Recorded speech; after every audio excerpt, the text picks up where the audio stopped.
Welcome on behalf of the College of Fine Arts here at Ohio University. Thanks so much for joining us for this incredible evening with Jonathan Freeman. And Jonathan, thank you so much for sharing your expertise with our students and in all of our programs, but especially our brand new nationally acclaimed musical theater program. Also, Sana Selemon, thank you so much for being here with us to be our gracious host. I will never forget my first meeting with a Disney villain. I guess I wasn't sure what to expect. Should I watch for poison in my glass? But what I found was someone who I could immediately pinpoint as a College of Fine Arts alumnus, an incredibly vibrant artist who is committed to ensuring that his work matters. Someone who is following our shared value of using the power of the arts to transform communities and to give voice to the voiceless. And on that note, we're really excited to announce the creation of our new Vibrancy Theater Fund, which supports a student-led theater focused on the legacy and future of BIPOC theatrical artists. Our Vibrancy Theater Fund was created through the philanthropy of our faculty and has recently garnered the support of the Lin-Manuel Miranda Family Foundation. So we are really thankful that the Miranda Foundation has also supported an individual residency for one of our students who is sitting right where Jonathan was a few years ago. So for those of you who are joining us tonight, we ask that you might consider supporting the transformational work of our students and future superstar Disney villains. So Jonathan, welcome. Thank you for being here, and we look forward to the conversation tonight. Thank you. I would love to now officially introduce Sana Selemon, who is a BFA from 2017. I had the pleasure of working with and teaching this extraordinary actor in, I think, 5 classes and a production. I thought she was the most serious student we ever had until she started making me laugh every day. And I was like, who are you? Sana's begun her career in Chicago and has done some wonderful work already. And particularly exciting to me, because I'm homebound in Ohio right now, was to see her on 3 episodes of this season's Fargo. So Sana, we're really grateful to have you circling back into our lives as well. We've seen you at a couple of engagements with alumni, and very excited for you to be in a dialogue with the wonderful, delightful, funny Jonathan Freeman. So thank you so much. And I'm going to disappear in just a moment. Well, thank you so much, Shelley, for that introduction. Really, it's quite remarkable. And to pass it forward, I will give hopefully the same type of introduction to Jonathan, as you might know him as the Disney villain Jafar, but he has done so much else with his time in theater and really in acting. So to pay my dues, you should really hear this bio. It's quite amazing. So, as you know, Jonathan Freeman is the voice of the evil vizier Jafar in Disney's 1992 animated feature Aladdin, but he's also been seen for the last 6 seasons recreating the celebrated role on Broadway at the New Amsterdam Theater. His other Disney on Broadway appearances include Admiral Boom in Mary Poppins, Grimsby in The Little Mermaid, and Cogsworth in Beauty and the Beast. For the Disney Channel, he can be heard as a voice of Eli Pandaris in American Dragon, Vox in Lilo and Stitch, Dr. Somnambula in Timo Supremo. He also received a 1993 Tony Award nomination for his hilarious turn as the head waiter in She Loves Me. His other numerous Broadway roles include Roger Debris in The Producers, Burt Berry in 42nd Street, Pitkin W. Bridgework in On the Town, Mr. Brat in the 1996 production of How to Succeed in Business Without Really Trying, as well as roles in Platinum and Sherlock Holmes with London's Royal Shakespeare Company. He's also been seen in New York City at the Irish Repertory Theater in Finian's Rainbow, the Manhattan Theater Club in A Class Act, City Center Encores in Little Abner and Of Thee I Sing, and at Carnegie Hall in concert versions of The Mikado and Sail Away. Now, you think it ends there, it doesn't. Jonathan has worked extensively around the country in such prestigious theaters as the La Jolla Playhouse, the Houston Grand Opera, the Williamstown Theater Festival, and the Seattle Repertory Theater. Television appearances include roles in Too Big to Fail, Law and Order, Gossip Girl, and the long-time running series Shining Time Station for PBS.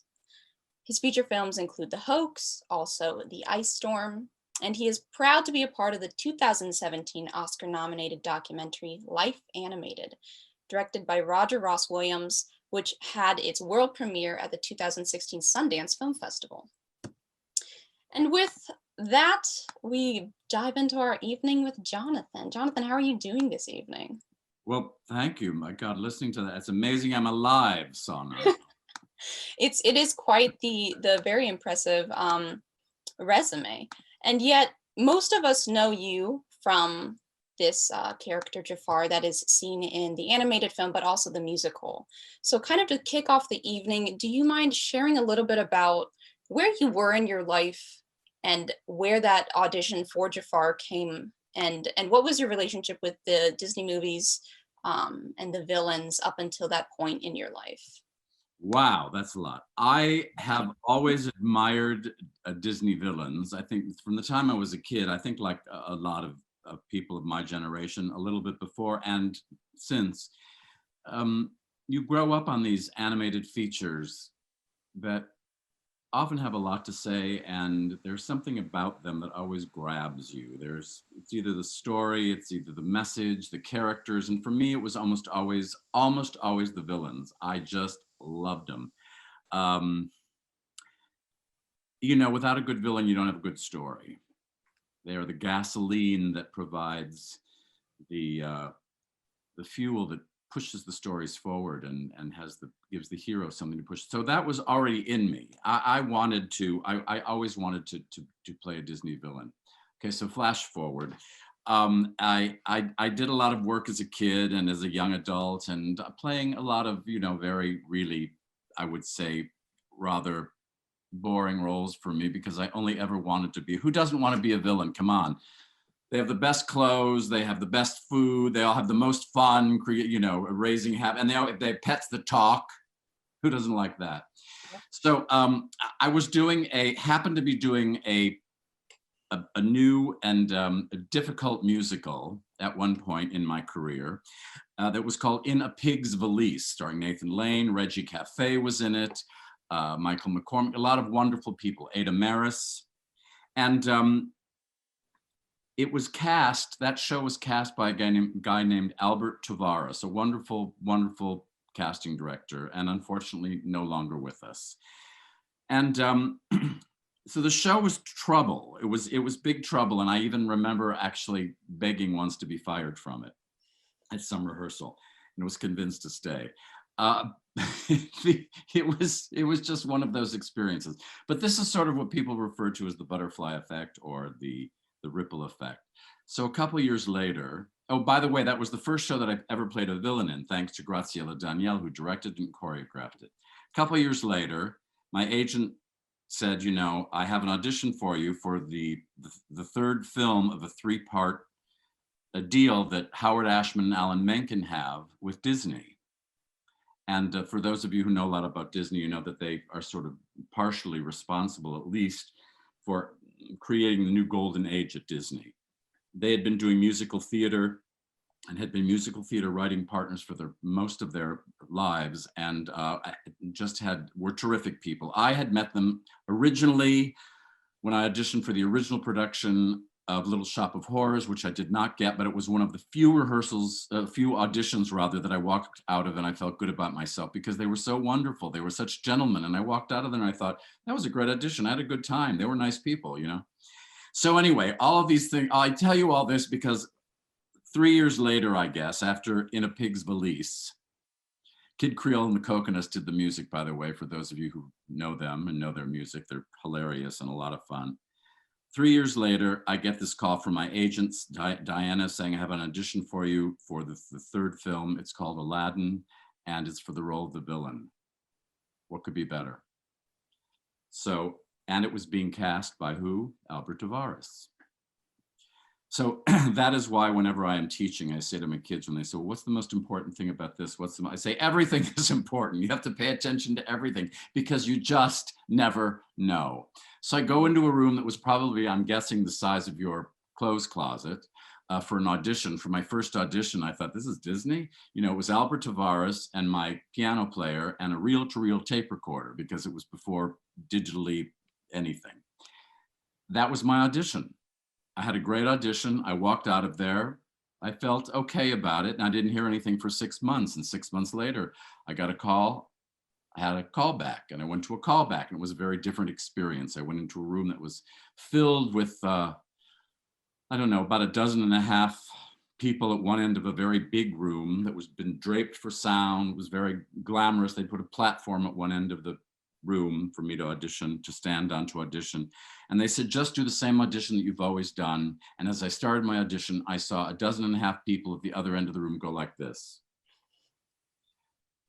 And it took me a while to process it. While I was auditioning, I was having a conversation with myself saying, okay, don't panic. Nothing's wrong. Nothing's happened. Your pants are still up, you know.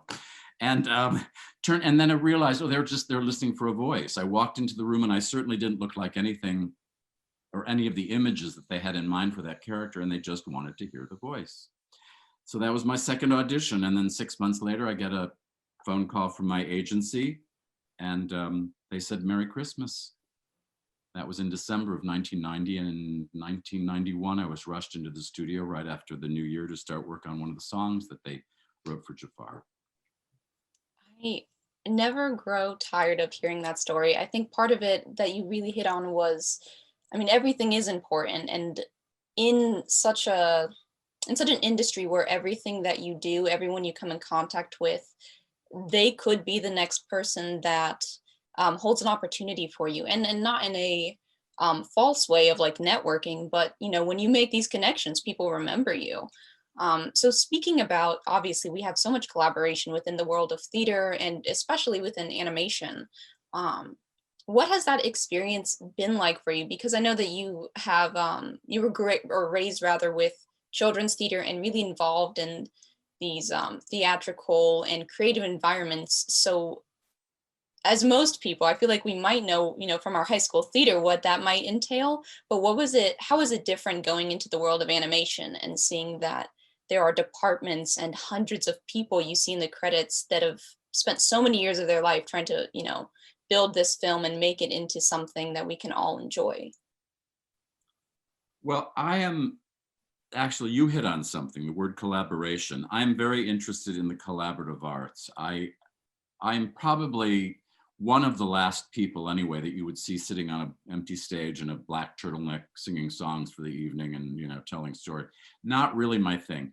One of the things that I like most about the theater and indeed about the other pursuits that I have pursued, such as animation and puppetry, is that they are highly collaborative.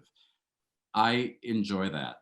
I like working with other actors, with musicians, with directors and choreographers. I like working with costume designers, and I like working with lighting designers, and I like working with people that design props and shoes and hats, and I love it all. I'm very interested in it. It's fascinating to me. It always has been. Theater crafts is an amazing, they are amazing people with amazing skills that make all these fantastic things that seem like magic sometimes when you see them. And indeed, some of them actually are magic. So that's very important to me. So taking the step toward animation just sort of reinforced for me how important collaboration really was. It was sort of like doing a new musical, which is, anyone who's done a new musical knows it's like 1 step forward, 2 steps backwards, 1 step forward, 2 steps backwards. It takes a long time, an inordinately long amount of time sometimes it seems, to put these things together, to try them out, to throw things away, to rewrite scenes, to rewrite a song that no longer seems appropriate for the character, for the scene, you know, however it goes. It's always a bit of a rocky road, but it's always an interesting rocky road. And the collaborative arts is very interesting to me. And so here I find myself in a situation where it's very much like doing a new musical, except there's even one more element to it, which is that there are animators, lots and lots of animators. And by the time that I went on to the project, think I'm right in this. The animators had already been at work on that particular, just on that one film for about 2 years, because they spent a lot of time researching. I would go to the animation rooms, and cubicle after cubicle, you'd see people under stacks of papers and things piled up all around them. Someone was just researching, Middle Eastern food, and another person was researching Middle Eastern botany, plants, animals, et cetera, fabrics, colors. It goes on and on and on and on.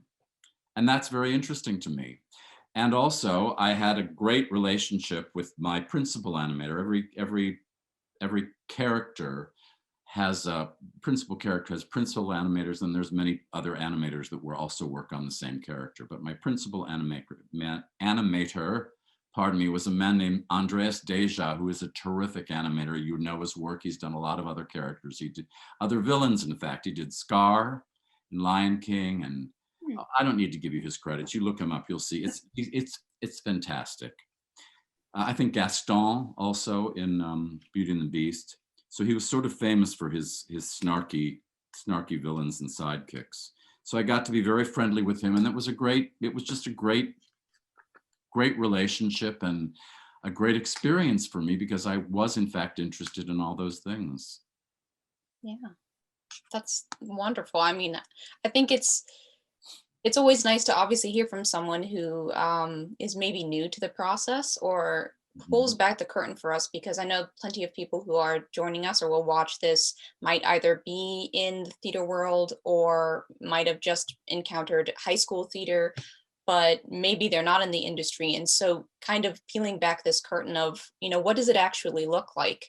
And it's also so reflected in, today's climate of, Broadway is dark, and it's not just the actors who are out of work. There are stage managers, there are designers, there are producers, the ticketing agents, your ushers. So there are so many layers that create these wonderful things that we get to see. And I think so much of the magic is that we don't actually see any of it. If they did their job right, you don't have to notice that, like, oh, like that was like, I don't know what happened there. I'm not a theater, technician or whatever, but like that scene change looked a little off. Maybe someone's not doing their job right. So it's so welcoming to hear that process was, I guess, so fulfilling for you. And I just want to remind people that if they have any questions, we will start to answer some questions in about 10 minutes or so. There should be a little Q&A chat place that you can type in your questions, and we'll see if we can get to them. Sure. But moving along to obviously something that connects us is that we both went to OU. So do you mind speaking a little bit about, Shelley briefly mentioned it, but a little bit about what you've been up to with Ohio University, what this virtual residency that you've kind of taken on looks like, and how is that for you, that whole process? Yes, well, we Ohio University and I, Matthew and other people there, Shelley, have been talking for, a couple of years about me coming and participating in some way that would be meaningful. And I feel like I have a lot to offer from my 500 years in show business. And so it was not so difficult to really think of things that I thought I could do and that I could help with, and that would in fact be meaningful and useful. It was just also finding the time, because I'd been working, and Broadway show schedule is very intense, 8 shows a week. And I'd been this particular one, the last one I've been doing, Aladdin, I've been doing we had just started our 7th year when the pandemic hit.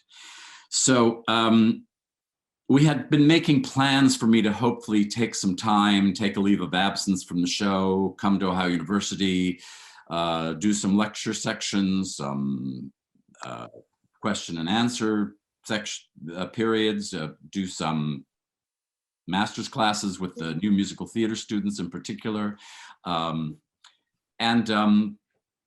Obviously that couldn't happen. So they created this virtual residency. They said, how about this for a title? And I was like, it sounds good to me, And I will tell you that, the work that I was really I was really excited to be doing it, to be participating, and really excited to be working with the kids. First of all, I say kids, I know they're young adults, but they're kids to me.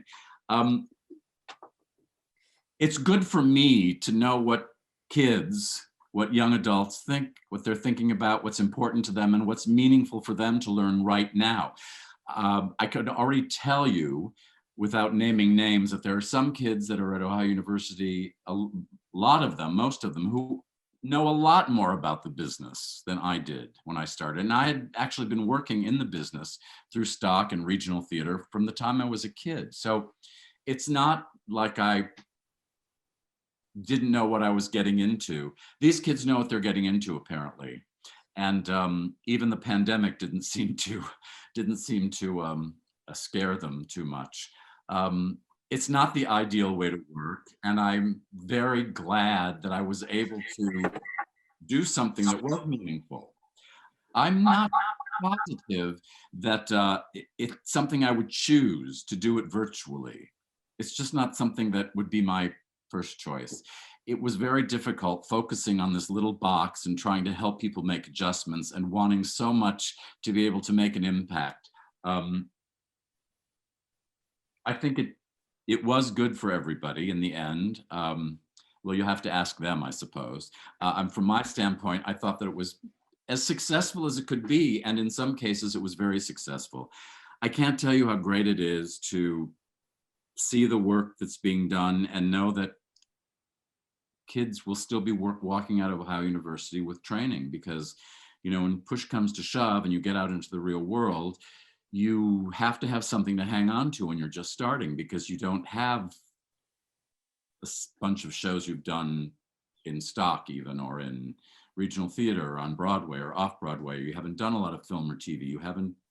It hasn't happened yet. And so you have to kind of hold on to yourself. And the best way to do that is just to walk out of there with great training.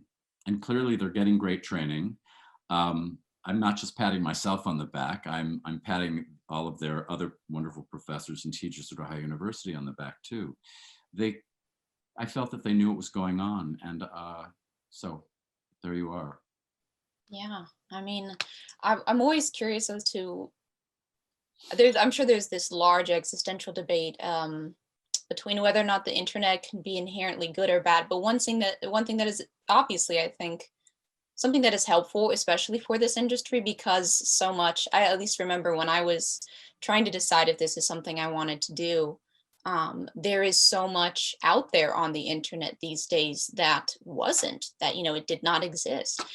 And so I don't know, I guess I just think about, what does that comparison look like of what that might have looked like, a century ago versus today versus even 5 years ago. So many things update and change with technology. And so quickly too. Yeah. I think it cuts a lot. I mean, it's in a way, instead of having to spend a lot of time just trying to find the research that you're looking for, it's a little bit more available, and just things being more available, it is a good thing. In that respect, I think. Yeah, I think the access. Sort of grasping at straws for too long. Exactly. Yeah. Someone asked, which it's basically along the lines of what we're already talking about.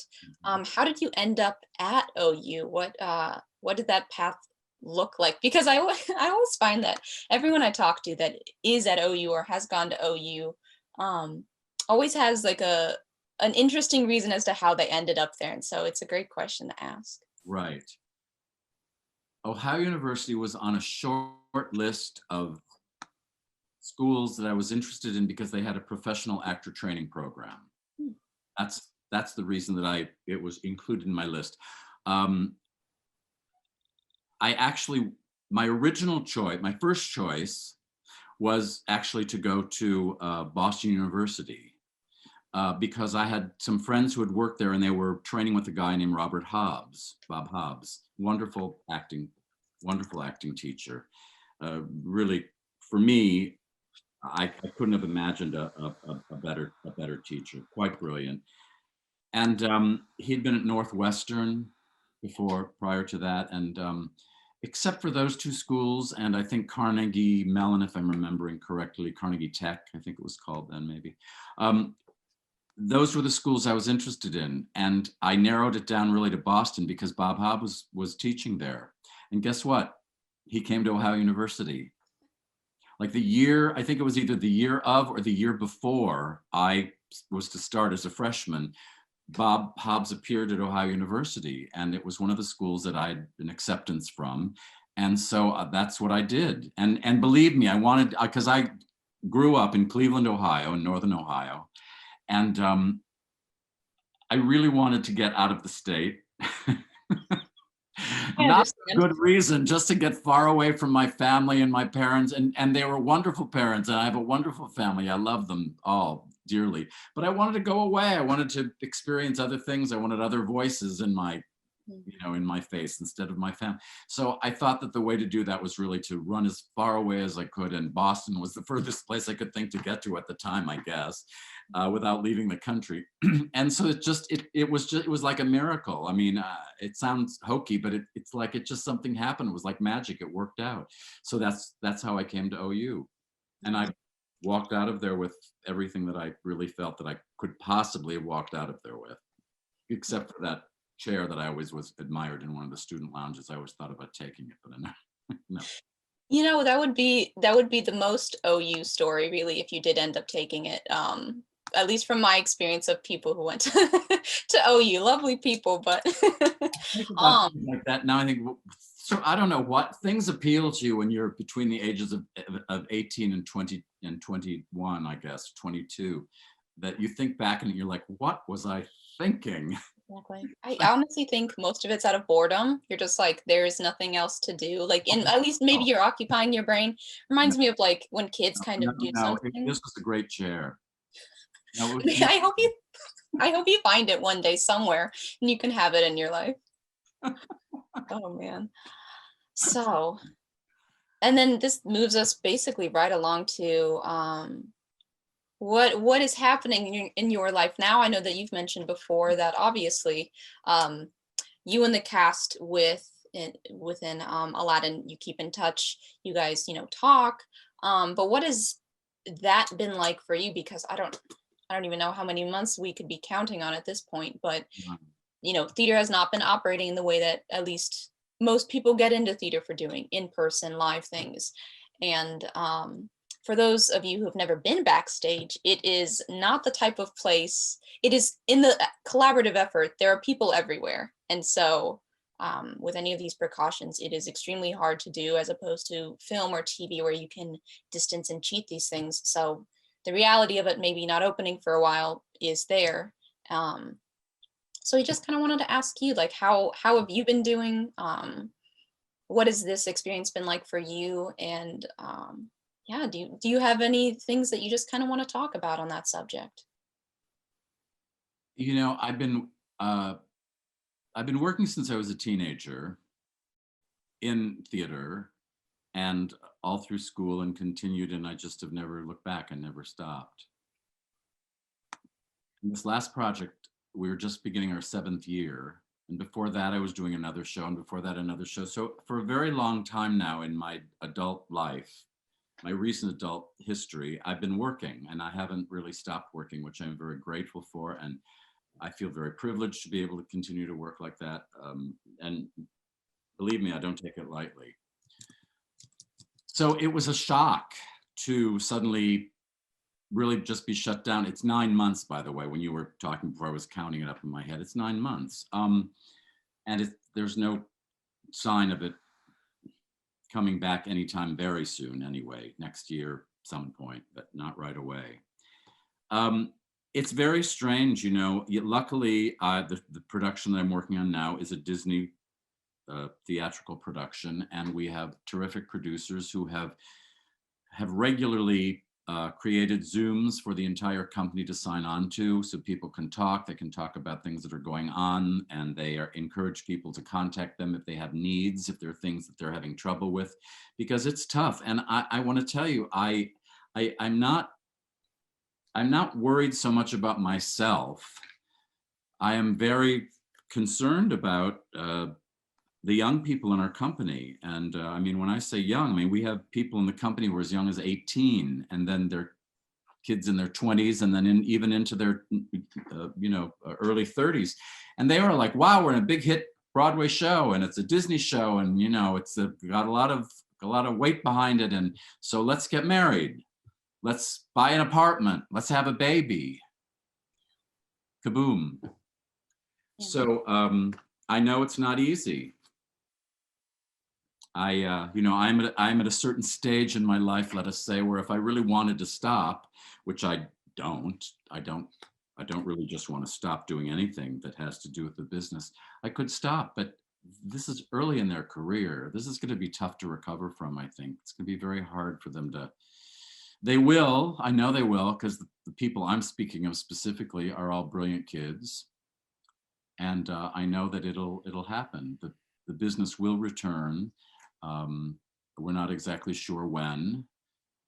And I don't think it'll ever be the same. When people talk about things going back to normal, whatever, normal is supposed to be, I think that's there will be a new normal, but I think the protocols will all be different. I think that the idea even of, well, there will be no more backstage tours, I imagine. There will be no more signing autographs at the door. There will be, they'll limit all access, I'm sure, for a very long time, in the beginning especially. Temperatures will be taken even once there's a vaccine, I'm sure. I think that this idea, this rather exciting and glamorous idea that we see in film and television, and we've seen in real life, of people going to a ticket window and getting a ticket and handing the ticket taker their card and getting their card back, and the ticket taker handing them the tickets, and then them taking the tickets and passing them out to their friends, and then handing their tickets to the ticket takers. How many hands is that a ticket's pass? I think all that's going to probably change, I imagine. Anyway, it's things like that. That's what I occupy my time with. Isn't that fun?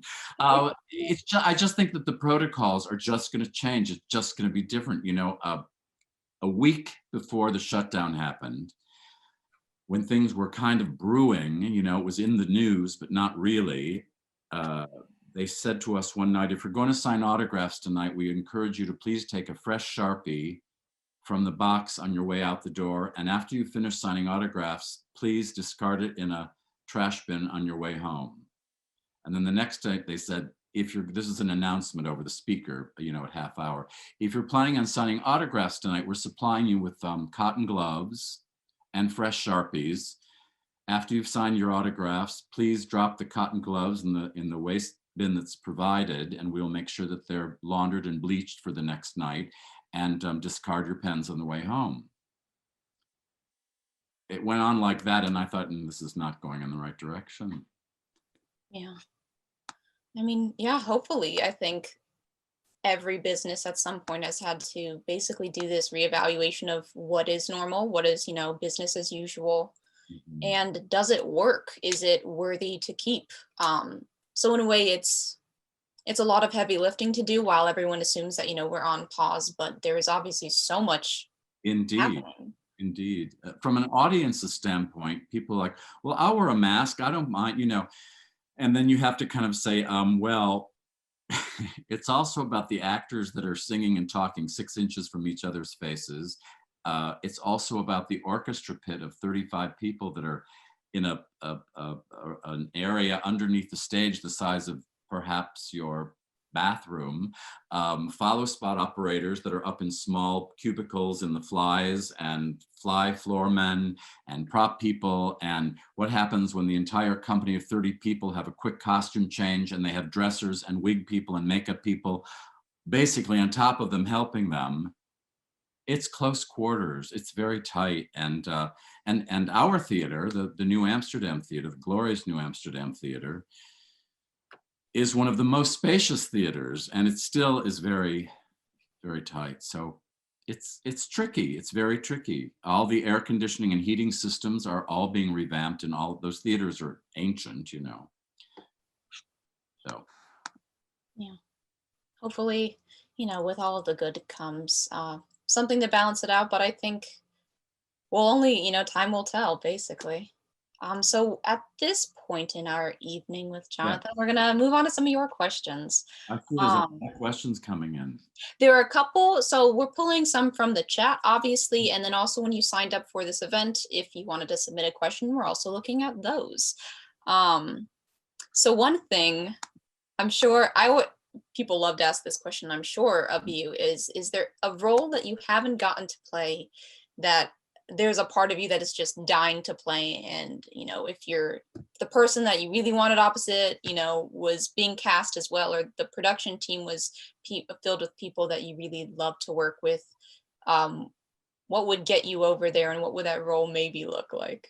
I am up for just about anything. I hate to be vague about it, but first of all, the role that I'd really like to do is probably something that hasn't been written yet. I'm always interested in starting new projects. It's always nice to be on the ground floor. It was wonderful to get in on, Aladdin from the beginning. And it's always nice to be the first person to start in a show, even if it's a new production of something and you're the first company. Um, because you have a lot of influence and you have a lot of energy and support at the beginning. So that's really what I'm looking for. I'm dying to do something new, but there are a million parts that I'd like to play. Yes, there's a million things I'd like to do. Musicals, 18th century restoration plays, which are always a whole lot of fun.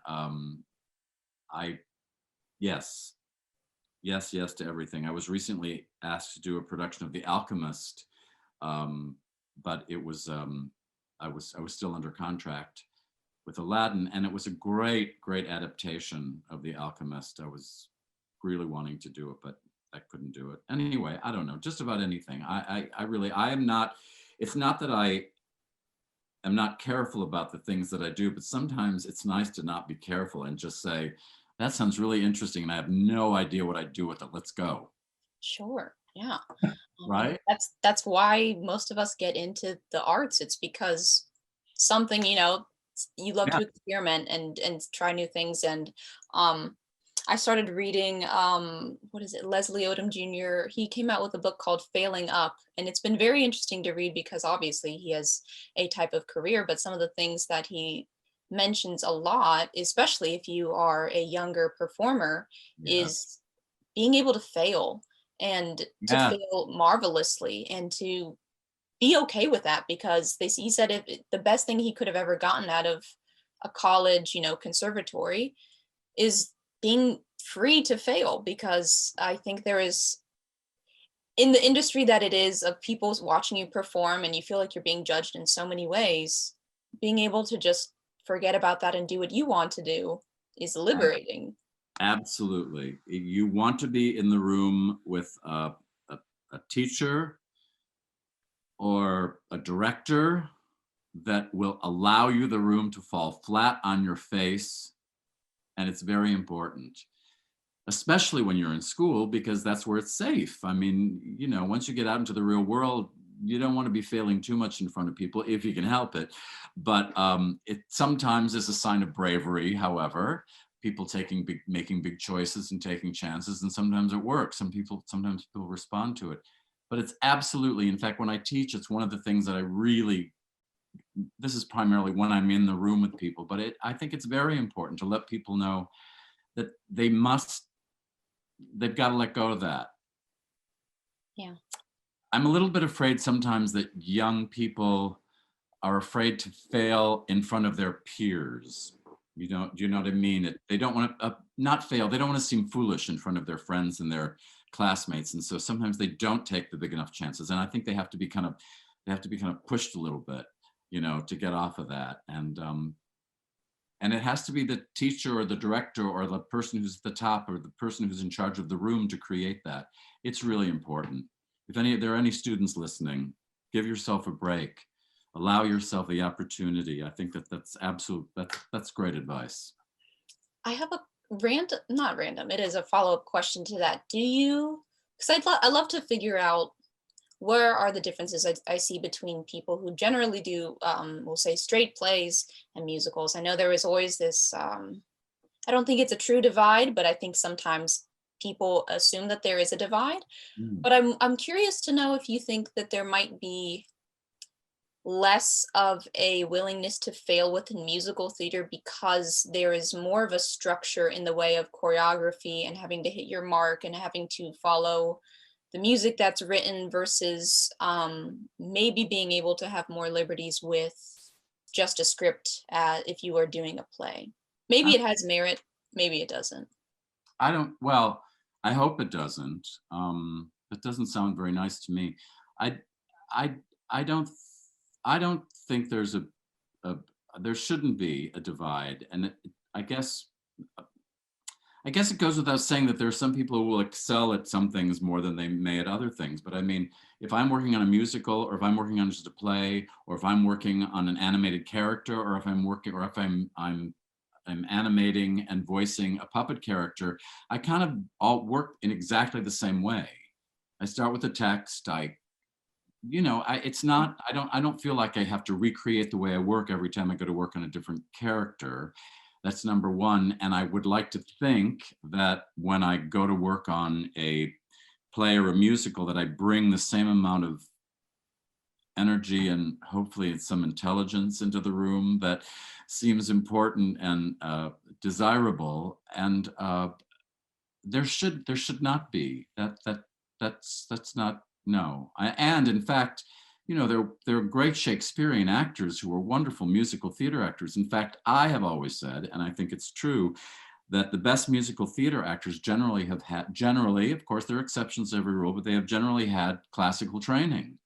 It really helps. Classical training helps musical theater.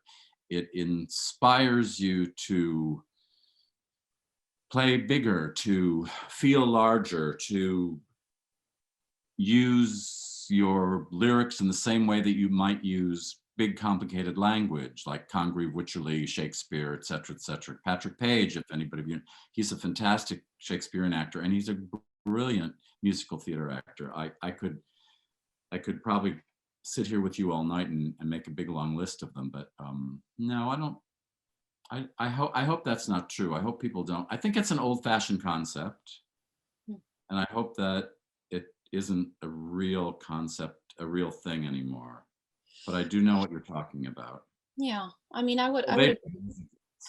They do musicals. Yeah. Oh, he's a classical actor. He can't do. He's not gonna. I think. I think that's. Yeah. Yeah, I think we've definitely entered more of an age of this multi-hyphenated artist, which is basically if you can do one thing and you can do another thing, you don't have to be pigeonholed into maybe what you've done before. And I think that even goes to when someone asked about, are there any roles that you'd like to play?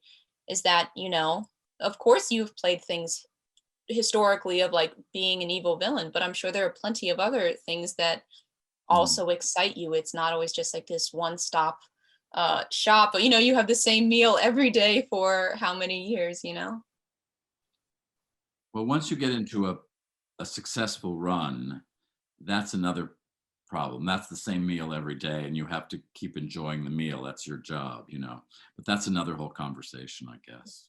This is true. Yeah. We got a question asking about OU, and if you have a favorite place on the campus or a favorite memory by chance. Oh my gosh. Oh, there were so many. I wish I could remember the name. There was a wonderful, oh my gosh, I can't remember. It's just gone out of my head, Sana. Maybe you can help me. It was a sandwich shop, but it was somebody or other's bait and sandwich shop. It was very strange, and we used to love it. It was hilarious. It was a hilarious place. Well, first of all, the Green, and what's the Galbraith Chapel. Friends of mine, close friends of mine, were married there, and we all helped give them their wedding there. It's an extraordinarily beautiful campus.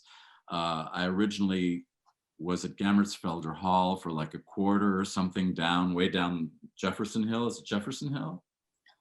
Yes, Jeff Hill, indeed. Oh yeah. And then I lived in all kinds of crazy houses around town, and on campus and off campus housing. The whole experience for me was great. I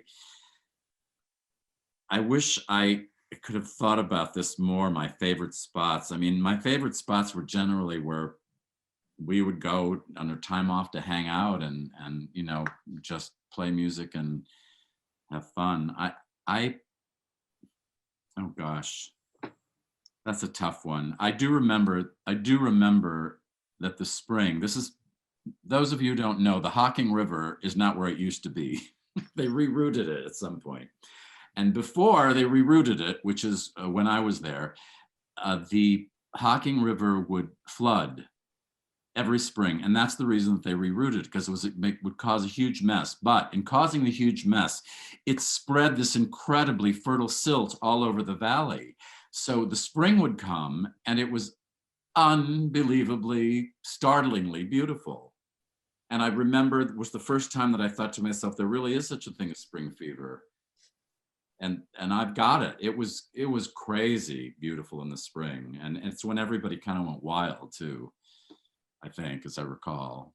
But it was a long time ago. I think that at least that spirit has lived on with OU. Spring is always a time a time of spring. Yeah, people act like there's nothing more to add, really. Oh, also Miller's Chicken.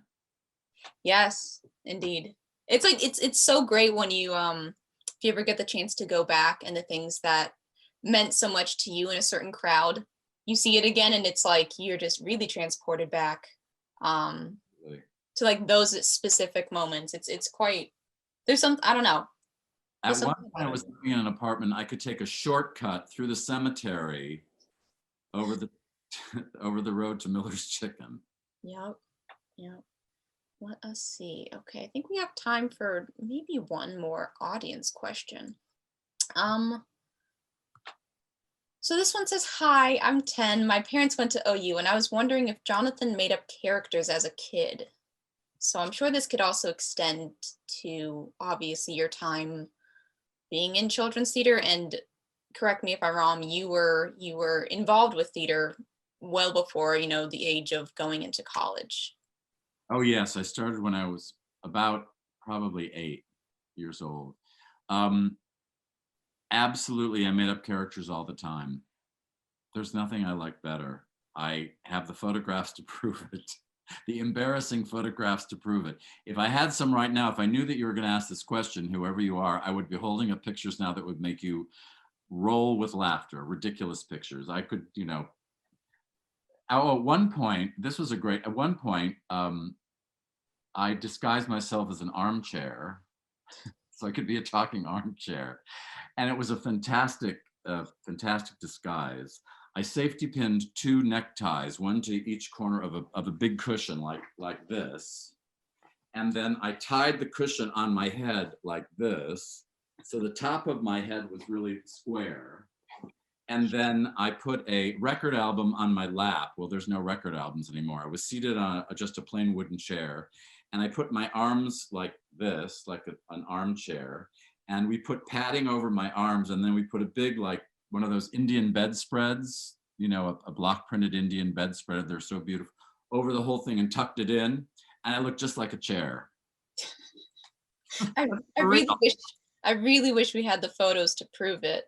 But your description is intriguing enough that I feel like it's not just made up on the spot. So I'll at least no, that's a real thing.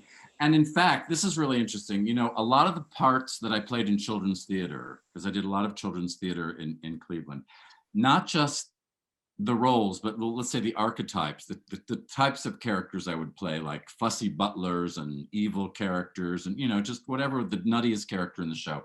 Those are the same characters that I ended up playing in my adult life.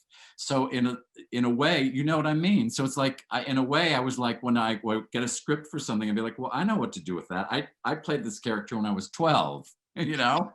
You've done the preparation. Yeah, I've been preparing for, 50 years. There you go. See, and then you beat everyone else out of the room for it, I'm sure.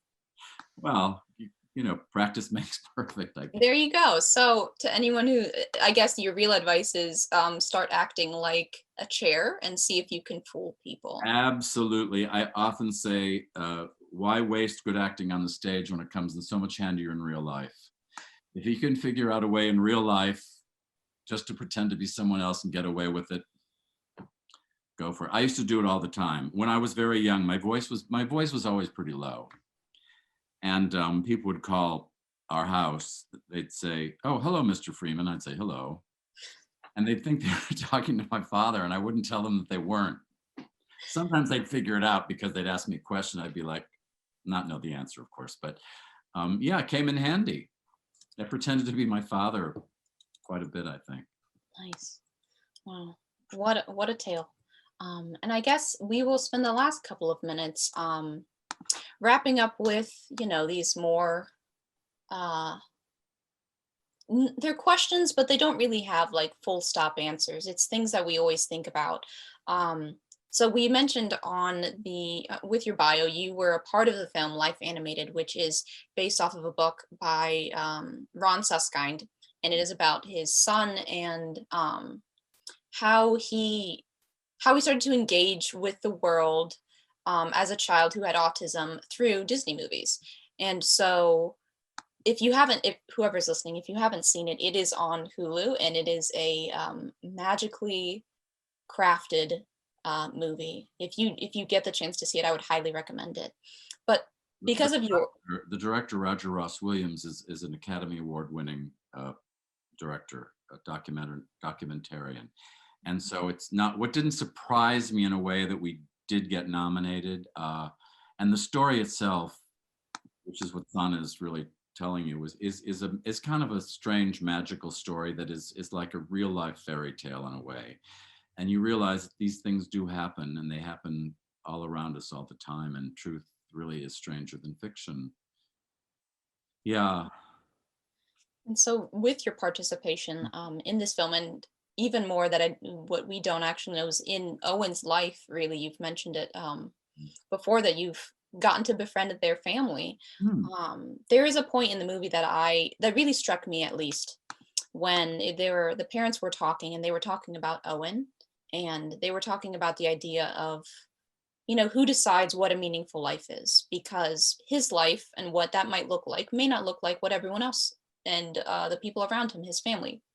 And so obviously during this time that everyone says like Broadway's on intermission or it's on pause, all of these things, these clever things we've come up to say, I'm curious to know like what you have gotten out of this time and what has kind of made your life meaningful, and potentially what do you see as a something that you'd like your legacy in the arts to be. That's maybe a lofty word to put out there, but I'm sure all of us have thought about it in our own way. But with your career, what have you potentially thought about? Well, it's interesting that it took the business coming to a grinding halt for me and a lot of people to actually consider these things, isn't it? I mean, I guess you get very wrapped up and involved in your lives and in your work life, especially. And in the business, as I think you'll attest, a lot of your self-worth is attached to your work. Your business and your life become very much the same. I will say that it gave me a lot of time in the beginning, especially, to slow down and realize that there was a lot going on besides what I was doing in my life and career. And it's not that I wanted to put it on hold, but there was a moment when I live in New York City, but I have a home outside of the city. And for the last 28 or 29 years, I've had been in the same house. And every fall, I diligently, almost religiously plant somewhere between 100 and 200 daffodil bulbs. And this is the first time in 28, almost 29 years when I was able to spend more than 2.5 weeks at the house, consecutive days. Except 2 times when I worked at the Bay Street Theater, but I was working. So it's, and this is the first year that I was able to see the thousands of daffodils that I had been planting actually grow and bud and bloom and go through their entire cycle. And it was spectacular. I was so glad that I had the opportunity to do it. I felt like I'd been given this opportunity, and so I better pay attention. We have wild turkeys on the property, and one of our wild turkey hens hatched 19 poults, I believe they're called, turkey chicks. 19 of them. I made a little movie of them running around. I've managed to find a place where I could get them. That really did it for me. That was kind of shocking to me, because I get inspired by a lot of things. It doesn't have to be a lot, and it can be something like being able to see the cycle of a daffodil. I hope that doesn't sound too trite or something. No, not at all. But you neglect a lot of things when you're working very, very hard, and you have kind of tunnel vision. And well, we wouldn't be having this conversation now if I hadn't worked very hard, I guess. So, there's something to be said for that too. But that was pretty spectacularly eye-opening to me. It was like a glass of cold water in my face at first, and I really enjoyed it. I can't tell you that I don't want to go back to work, because I really do want to go back to work, as I think most people do, and I would like things to be normal again, and I don't know if they ever will be. And I hope that I'll be able to, go back to Aladdin and have some kind of a natural completion with it that will be wonderful, and then move on to something else. I'm definitely not considering retiring, and I mean, why? What would I do? And I guess as long as I can still remember lines. Yes. I mean, you could always be at this point, a turkey documentarian, from what we have Yes, gathered from tonight. That it is a great documentary, I must tell you. I'll put what Sana said. I'm pointing like this because in my camera she's above me. Are you everywhere? Okay. You're on my side. I mean, at this point, I really would like a follow-up email of this turkey documentary that you've made, and this chair photo. So maybe, hopefully that's not asking too much, but Well, it's always asking too much, but that's all right. You can still ask. Of course, you see, fail big, people. If you're gonna go for it, the worst they can say is no. That's right. That's right. Beautiful.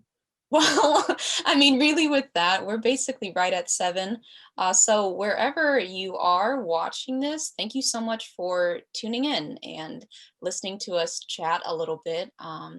Thank you, Jonathan, for donating your time and being such a great, I don't know, person to communicate with. It's been a lovely time getting to know you and chatting, really.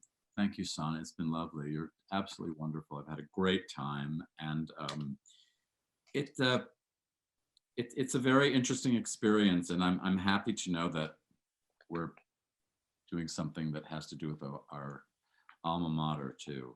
That's nice. That makes me feel good. I'm sorry we didn't get to take everybody's questions. I know there are a lot of them. No worries. I mean, if you mail them in to Sana or to somebody. Okay.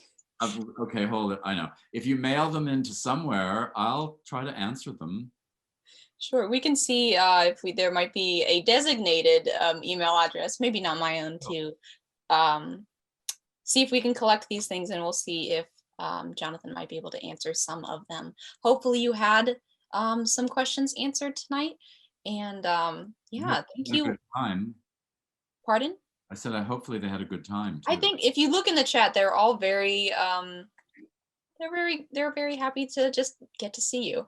So yeah, thank you to all the Bobcats, Bobkins. They're happy to see you too. Oh, of course, yes, they tuned in for me, indeed. So we hope you all have happy holidays. Stay safe, and see you in the new year. Hopefully it's a brighter and better 2021. Indeed. And don't forget to dress up like a chair if you can. This is true. Aha, we have the dean. Thank you both so much. We really appreciate your time and just your generous comments. It was just such a pleasure. And thank you for everybody who joined us. All right, take care. Have a wonderful evening, everybody. Thank you, Matthew. Thank you, Shelley. Thank you, Jonathan. Nice to It's see always everyone. All right. good to see you. Stay safe, stay well. Yeah. Sana, it's a pleasure. Thank you, Jonathan. Same to you. All right. Bye, everyone. Thanks, Sana.